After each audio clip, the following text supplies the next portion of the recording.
चला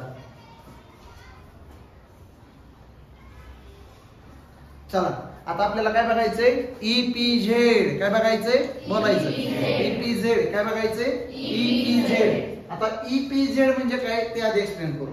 तत्पूर्वी आपण व्यापार क्षेत्र हा इकॉनॉमिक्स मधला काय बघतोय टॉपिक बघतोय. काय टॉपिकचं नाव व्यापार क्षेत्र. काय टॉपिकचं नाव व्यापार क्षेत्र. लक्षात येते का? व्यापार म्हणजे काय तुम्हाला शिकवले, पण क्षेत्र म्हणजे काय? क्षेत्र म्हणजे काय? क्षेत्र म्हणजे जागा. जागा असं किती जागा कशासाठी आहे? व्यापारासाठी आहे. ती जागा कशासाठी आहे? व्यापारासाठी आहे. जसं शाळेची जागा आहे म्हणजे कोणासाठी असणार? शाळेसाठी. ही आमची घरगुती जागा आहे, कोणासाठी असणार? वैयक्तिक असणार. लक्षात येते का? तसं एक जागा आहे ती कोणासाठी असणार आहे? व्यापारासाठी. ती कोणासाठी असणार आहे? व्यापारासाठी. त्याला काय म्हणायचं? व्यापार क्षेत्र. तिला काय म्हणायचं? व्यापार क्षेत्र. बोल काय म्हणायची ती? व्यापार क्षेत्र. इंग्लिश मध्ये त्याला म्हणायचं ट्रेड झोन. इंग्लिश मध्ये काय बोलायचं? Trade zone. बोला काय म्हणायचं? Trade zone. Trade zone. Trade zone. लक्षात येते का? मग ट्रेड झोन यांनी कशासाठी निर्माण केले? मग ट्रेड झोन निर्माण करणारे कोण? तर ट्रेड झोन निर्माण करणार आहे गव्हर्नमेंट. गव्हर्नमेंट काय करतं? व्यापार वाढण्यासाठी झोन निर्माण करतं. म्हणजेच काय? क्षेत्र निर्माण करतात. त्याला आपण काय म्हणतो? व्यापार क्षेत्र. काय म्हणतो? व्यापार क्षेत्र. मग ती व्यापार क्षेत्र सर कशासाठी निर्माण केली? प्रश्न येणार मनामध्ये. तर ती व्यापार क्षेत्र कशासाठी निर्माण केली? निर्यातीसाठी. कशासाठी? निर्यातीसाठी. म्हणजे निर्यात वाढली पाहिजे. काय वाढली पाहिजे? निर्यात वाढली पाहिजे. त्यासाठी ती निर्माण केलेली आहे. मग निर्यात वाढण्यासाठी त्यांनी काय केलं? असे उद्योग घेतले की जे जास्तीत जास्त निर्यात करता येतील त्यांच्या वस्तू. काय करता येतील? त्या उद्योगांच्या वस्तू जास्तीत जास्त निर्यात करता येतील. त्याच्यासाठी त्यांनी काय केले? काय बनवलंय? व्यापार क्षेत्र. काय बनवलं? व्यापार क्षेत्र. कशासाठी बनवलं? निर्यात वाढीसाठी. कशासाठी बनवलं? निर्यात वाढीसाठी. लक्षात आलं का? मग आता बघा निर्यात वाढीसाठी त्यांनी व्यापार क्षेत्र बनवलेले आहे. मग जगामध्ये पहिला कुठला देश आहे की त्यानं पहिल्यांदा व्यापार क्षेत्र बनवलं? कुठं? जगामध्ये. कुठं? जगामध्ये. तर जगामधल्या देशाचं नाव आहे आयर्लंड. काय? आयर्लंड. आणि आयर्लंड मधलं जे क्षेत्र आहे त्याचं नाव आहे शेनॉन. काय? शेनॉन. काय नाव आहे? शेनॉन. जगामध्ये आयर्लंड देश आहे. आयर्लंड देशामध्ये शेनॉन हे व्यापार क्षेत्र झोन आहे. लक्षात आलं का? व्यापार क्षेत्र जगामधलं काय? शेनॉन. कुठल्या देशामध्ये आहे? आयर्लंड. आणि त्याची स्थापना झाली 1959. कधी स्थापना झाली? 1959. लक्षात राहील. प्रश्न जर आयोगाने विचारला की जगामधलं पहिलं व्यापार क्षेत्र कोणतं?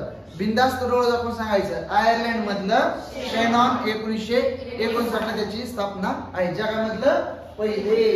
जगामधले पहिले. मग जगामध्ये पहिलं असेल भारतामध्ये कोण? जगामध्ये जसं पहिलं असेल तसं भारतामध्ये कोण? लक्षात येते का? असा आयोग प्रश्न विचारतं. मग लगेच जगामध्ये किती खंड आहेत? 7. 7 खंडांपैकी एक खंड आशिया. 7 खंडांपैकी एक खंड आशिया. आणि आशिया खंडात कुठला देश? भारत. मग आशिया खंडातला कुठला? आशिया खंडातला जो की भारत हा एकमेव असा देश आहे. आशिया खंडातला भारत हा एकमेव असा देश आहे पहिला की तिथं पहिल्यांदा काय आलेलं आहे? व्यापार क्षेत्र आलेलं आहे. काय आलेलं आहे? व्यापार क्षेत्र. आशिया खंडातलं पहिल्यांदा कुठं आलं? भारतामध्ये. काय आलं? व्यापार क्षेत्र. काय आलं? व्यापार क्षेत्र. कळलं का? हा. मग ते आलं 1965 ला. कधी आलं? 1965 ला. गुजरात मधलं कांडला या ठिकाणी. गुजरात या राज्यामधलं कांडला या ठिकाणी 1965 ला काय आलेलं आहे? व्यापार क्षेत्र आलेलं आहे. काय आलेलं आहे? व्यापार क्षेत्र आलेलं आहे. जगामधलं पहिलं कुठं? जगामधलं पहिलं कुठं? जगामधलं पहिलं कुठं? आणि भारतामधलं पहिलं? भारतामधलं पहिलं? भारतामधलं पहिलं गुजरात मध्ये कधी आलं? गुजरात मध्ये कधी आलं? ठिकाणाचं नाव? ठिकाणाचं नाव? Very nice. पाठ झालं? हा गुड. मग आता बघा हे 1965 ला आलं. आणि मग त्यांनी आता पुढे एक प्रोसेस केली आणि त्याला नाव दिलं ईपीझेड. काय नाव दिलं? ईपीझेड. तुम्ही म्हणायचं आतापर्यंत A to Z म्हणजे सगळंच. बरोबर की नाही? तसं लक्षात काय ठेवायचं? ईपीझेड. काय लक्षात ठेवायचं? ईपीझेड. E for export. E for export. E for export. E म्हणजे काय? एक्सपोर्ट. E म्हणजे काय? एक्सपोर्ट. पी म्हणजे काय? प्रोसेसिंग. पी म्हणजे काय? प्रोसेसिंग. आणि झेड म्हणजे झोन. लक्षात आलं का? झेड म्हणजे काय? झोन. Export processing zone. बोला. एक्सपोर्ट प्रोसेसिंग झोन म्हणजेच काय? निर्यात प्रक्रिया क्षेत्र. म्हणजेच काय? निर्यात प्रक्रिया क्षेत्र. आता बघा, मला वस्तू काय करायची? मला वस्तू काय करायची? निर्यात. मला वस्तू निर्यात करायची, पण ती निर्यात करत असताना त्याच्यावरती काहीतरी प्रक्रिया करू. म्हणजे ती खूप चांगल्या क्वालिटीची कशी बनल ह्याचा विचार करू. म्हणजे त्या निर्यात करण्याच्या वस्तूवरती आपण जर प्रक्रिया केली तर ती चांगल्या प्रकारे निर्यात होईल, जास्तीत जास्त निर्यात होईल. लक्षात येते की मी काय बोलतोय ते? मग निर्यात प्रक्रिया क्षेत्र म्हणजेच काय? EPZ, एक्सपोर्ट प्रोसेसिंग झोन, हे निर्माण केलेलं आहे गव्हर्नमेंटने. कुणी निर्माण केली? गव्हर्नमेंटने. कुणी निर्माण केली? गव्हर्नमेंटने. मग बघा, कशासाठी आलं व्यवस्था हे प्रक्रिया क्षेत्र किंवा EPZ? कशासाठी आलं? निर्यातीसाठी आलं. कशासाठी आलं? निर्यातीसाठी आलं. सोबत शुल्क सवलती दिल्या. EPZ वाल्यांनी काय केलं? निर्यात जास्तीत जास्त करायची, सोबतच त्यांना शुल्क सवलती द्यायच्या. मग त्या लोकांवरती, त्या निर्यातदारांवरती शुल्क आकारायची का? नाही. मग ते लोक जास्तीत जास्त काय करणार? निर्यात करणार. ती लोक जास्तीत जास्त काय करणार? निर्यात करणार. लक्षात आलं का? EPZ कशासाठी आलेला आहे? EPZ कशासाठी आलेला आहे? कशासाठी आले? कशासाठी आले? दुसरं कारण शुल्क सवलती. लक्षात आलं का? EPZ हे क्षेत्र कशासाठी आलंय? माने. अजून माने एकटाच आहे क्लासमध्ये. माने एकटाच आहे अख्ख्या क्लासमध्ये. दुसऱ्या बॅच मध्ये 4-5 माने, पण ह्या क्लासमध्ये एकमेव माने. आता मी मानेला प्रश्न आहे. माने, गुजरात कांडला या ठिकाणी कशाची निर्मिती झाली? पहिलं व्यापार शिल्प. क्या बात आहे. Very nice. साल सांग. साल 1965. क्या बात आहे. आणि जगातलं पहिलं? जगात पहिलं आयर्लंड. आयर्लंड मध्ये शेनॉन. शनाम. क्या बात आहे. मानेसाठी टाळ्या वाजवा. जोरात वाजवा. लक्षात आलं का? त्याला काय म्हणायचं? एक्सपोर्ट प्रोसेसिंग झोन, निर्यात प्रक्रिया क्षेत्र. कशासाठी आलं? निर्यातीसाठी आणि शुल्क सवलतीसाठी. कळलं? इथपर्यंत कुणाला काय अडचण? इथपर्यंत कुणाला काय अडचण नाही. मग आता त्याची उद्दिष्टे काय? कुणाची उद्दिष्टे? EPZ ची. कुणाची? EPZ ची. EPZ ची उद्दिष्टे काय? आता मला तुम्ही सांगा. तुम्हाला सगळं माहिती आहे ते. तुम्हाला सगळं माहित आहे. EPZ चा कॉन्सेप्ट क्लिअर झाला. म्हणजे व्यापार क्षेत्र प्रक्रिया करून आपण काय करणार? ती निर्यात करणार. तुम्हाला सगळ्यांना माहित आहे. आपण जास्तीत जास्त निर्यात कशासाठी करतो? काय येतं आपल्याला? परकीय चलन. म्हणजे डॉलर. परकीय चलन येतं. आलं का परकीय चलन? म्हणजे परकीय चलन काय झालं पाहिजे? वाढलं पाहिजे. परकीय चलन वाढले किंवा वाढावं. परकीय चलन वाढण्यासाठी.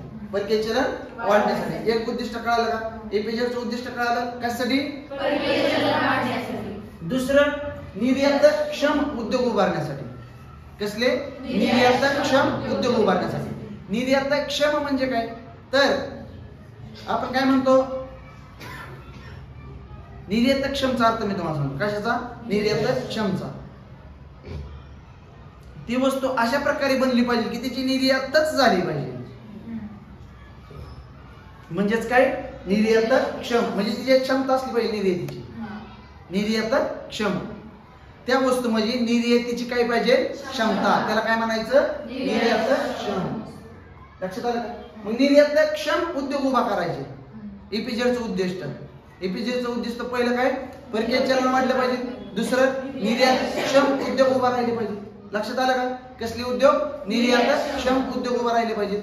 नेक्स्ट, गुंतवणुकीची चालना मिळाली पाहिजे. EPZ ते जो क्षेत्र आहे EPZ चं, जो काही area 300 acre, 400 acre, 500 acre, 1000 acre, हे जे काही गव्हर्नमेंटने क्षेत्र घेतलंय तिथं गुंतवणूक वाढली पाहिजे. म्हणजे गुंतवणुकीस चालना. मग मला तुम्ही सांगा, आता गुंतवणुकीस चालना देण्यासाठी गव्हर्नमेंट सगळ्या गोष्टी प्रोव्हाइड करणार का नाही? सगळ्या गोष्टी म्हणजे कुठल्या? पायाभूत सुविधा, रस्ते, वीज, पाणी. मग ते जर क्षेत्र गव्हर्नमेंटने घेतलं, काहीतरी 500 हेक्टर असेल, 1000 हेक्टर असेल, लक्षात येते का? तेवढं जर क्षेत्र गव्हर्नमेंटने घेतलं तर ते क्षेत्रावरती डेव्हलपमेंट होऊ शकते का? इन द सेन्स MIDC म्हणजेच ते क्षेत्र. लक्षात येते का मी काय म्हणतो? EPZ स्पेशल त्याच्यासाठीच. स्पेशल तिथं अशा वस्तू बनवल्या जाणार की त्या निर्यातच करायच्या. त्याला काय म्हणायचं? Export processing zone. मग त्याच्यामुळे काय होणार? गुंतवणुकीस चालना मिळणार. लक्षात येते का? EPZ क्षेत्रामुळे काय होणार? गुंतवणुकीस चालना मिळणार. 3 कारण कळाली का? पहिलं उद्दिष्ट काय? परकीय चलन लक्षात आलं का? गुंतवणुकीस चालना. नेक्स्ट, रोजगार निर्मिती होणार 100%. उद्योग उभा राहिले की रोजगार निर्मिती होणारच आहे. उद्योग उभा राहिल्यानंतर काय त्या कंपनीचा मालक येऊन काम करणार आहे का? नाही ना. त्या उद्योगामध्ये लोक लागतील कामाला. मग लोक जर कामाला आले म्हणजे काय निर्माण झाला? रोजगार. काय निर्माण झाला? रोजगार. कळतंय का मी काय बोलतोय ते? हा. आणि नेक्स्ट काय? स्पर्धेत अशा उतरायची की ती निर्यातक्षम जी वस्तू आहे ती स्वस्त वाटली पाहिजे. आंतरराष्ट्रीय लेवलला. कुठल्या लेवलला? आंतरराष्ट्रीय लेवलला. आंतरराष्ट्रीय स्तर. कुठला स्तर?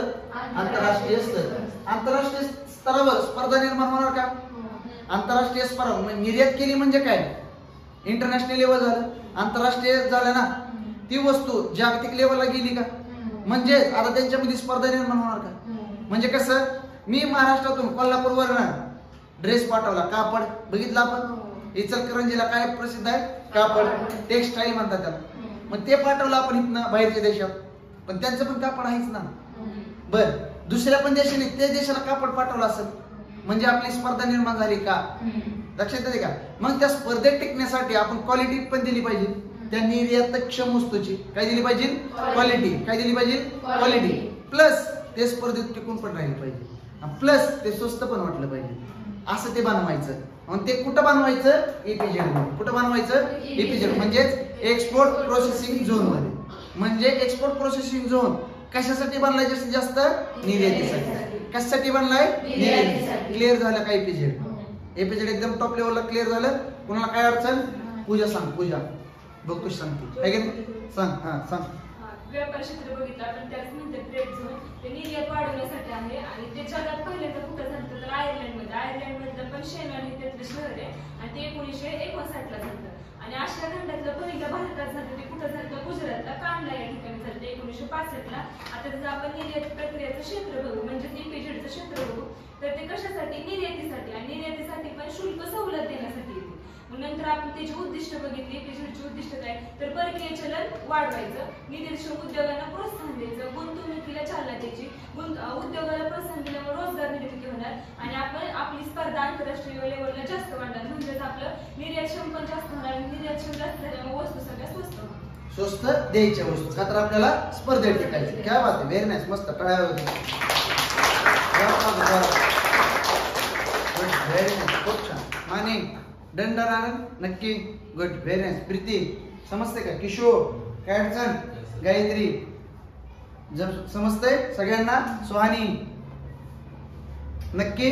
आता बघा, मग EPZ निर्माण केलं का आपण? काय निर्माण केलं? EPZ कधी निर्माण केले? 1965. कधी निर्माण केले? 1965. व्यापार क्षेत्रामधलंच EPZ. लक्षात आलं का? मग आता EPZ सर तुम्ही बोलत होता बरेच वेळा EPZ. त्याचा परिणाम काय झाला? परिणाम बघणं गरजेचं आहे. म्हणजेच वाटा कळतंय ना? हिस्सा. लक्षात येते का? एवढं सगळं कांड केल्यानंतर काय ते त्याचा परिणाम होईलच ना.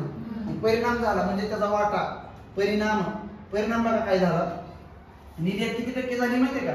5%. किती टक्के? 5%. किती टक्के? 5%. म्हणजे जेवढी का भारतात निर्यात होती का त्यातली 5% निर्यात EPZ मधून झाली. किती चांगली गोष्ट आहे बघा. EPZ क्षेत्र 7च आहे. किती? 7. त्यातली ह्या 7 क्षेत्रांमधून 5% निर्यात झाली. किती जास्तीत जास्त निर्यात झाली. लक्षात येते का? जगामधली. म्हणजे एवढं आपण जिथं एवढं हे केलंय त्याच्यापैकी काहीतरी चांगला रिझल्ट आला. म्हणजे अजून वाढ अपेक्षित आहे. अजून वाढणं अपेक्षित आहे. चांगली गोष्ट झाली की आपण ज्याच्यासाठी केलं होतं त्यासाठी काहीतरी फायदा होतोय. लक्षात आलं का?